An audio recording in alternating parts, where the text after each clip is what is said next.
Hello everybody, my name is Erin, and today I'm going to be talking to you about factory farming. Factory farming is the mass raising of livestock for the purpose of human consumption.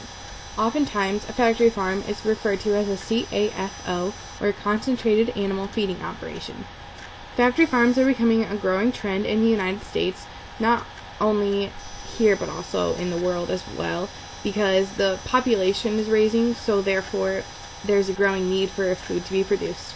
Factory farms create issues with animal welfare, human health, the environment, and the economy.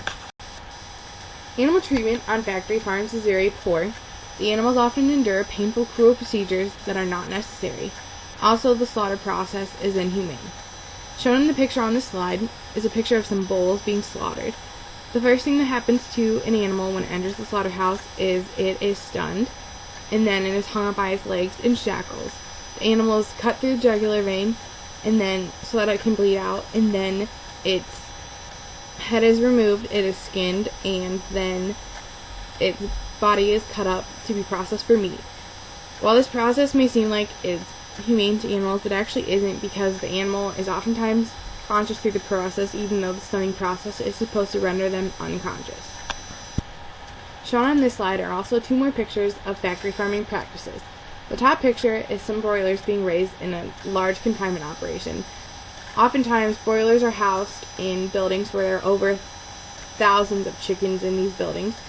As you can see in the picture, they are very poor in health. They lose a lot of their feathers.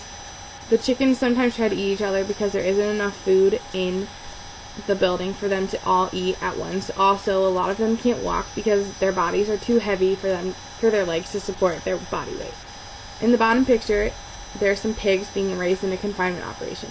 These pigs are very crowded in their buildings, and there should be a lot less of them than there are. These buildings extend for miles and miles, and there are lots and lots of pigs in them.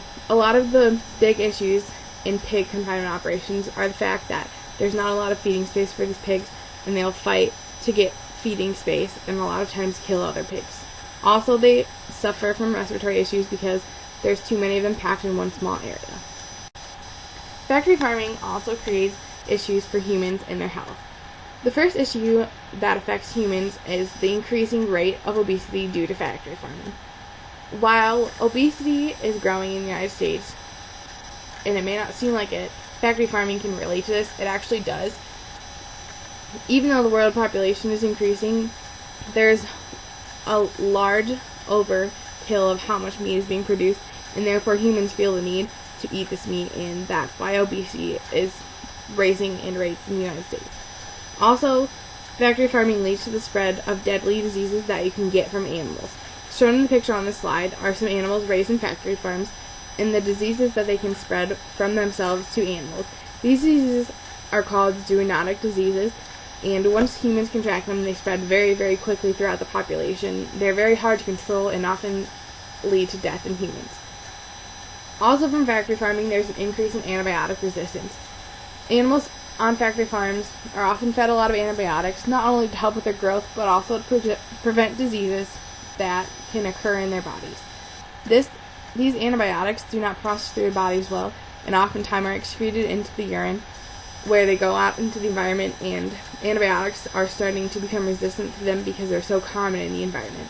This creates an issue for treating human diseases, such as MRSA, that are often very hard to treat with antibiotics, and with this increased antibiotic resistance, they're becoming even harder to treat and often actually are not treatable anymore. Also, because of factory farming, meat products are becoming contaminated with diseases like E. coli and Salmonella. These diseases come from the slaughtering process when the animals are not properly processed through the slaughterhouse, and therefore the meat becomes contaminated.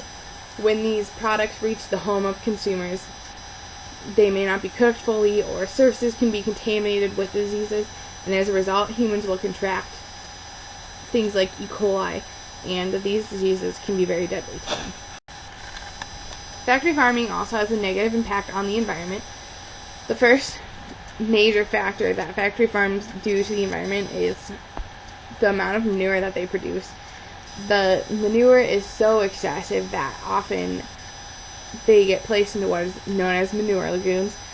These manure lagoons can hold the manure until it's decomposed down into something that's considered safe. However, in this process, as farmers are pouring more manure into these lagoons, the manure can actually leak out and contaminate the area around the farms and become very harmful to the environment. Also, manure and urine produced by animals in factory farms produce greenhouse gases. These greenhouse gases go out and pollute the air, and they increase things like acid rain in major cities, and also they increase global warming. Factory farming also destroys a lot of forests because there's a lot of land needed to build these huge farms for these animals to go on. This destruction of the forest often destroys a lot of habitats, forcing animals to live in areas that they're not familiar with, and this is very detrimental to a lot of species. Factory farming is also very negative for the economy. Factory farms shut down a lot of local family farms because the family farms just don't have the support from the people in their community like they usually would. Also, factory farms increase rates of inflation. The producers on factory farms often have these farms because they are very efficient and they don't use a lot of money to produce these animals that they're raising. As a result, they become very money happy and they want to raise as much money as they can. And when these animals are sent to be processed, they often get sold at higher prices, and then the meat prices in the markets raise because the producers want all the money from the animal products. Factory farming also decreases property values in the areas where these farms are located. This occurs because factory farms are not very pleasant things. They're smelly, they're dirty, and they create a lot of issues for the people around them. Therefore, people don't really want to live around them, and if you try to sell a house around where a factory farm is located, it actually is not going to sell very well, and the property value is going to be down from what it should be because no one wants to live there. It has been proven that factory farming is not a sustainable practice in the future because it's starting to lose its support from the general population, and it's probably not going to be around for a long time. You can stop factory farms by supporting local farmers in their actions to produce organic and naturally grown products. You can also support lawmakers and help them get laws put into action that put an end to factory farming. Finally, you can buy animal products from local farmers markets rather than from grocery stores, as grocery stores are the avenue in which a lot of factory farmed goods are sold.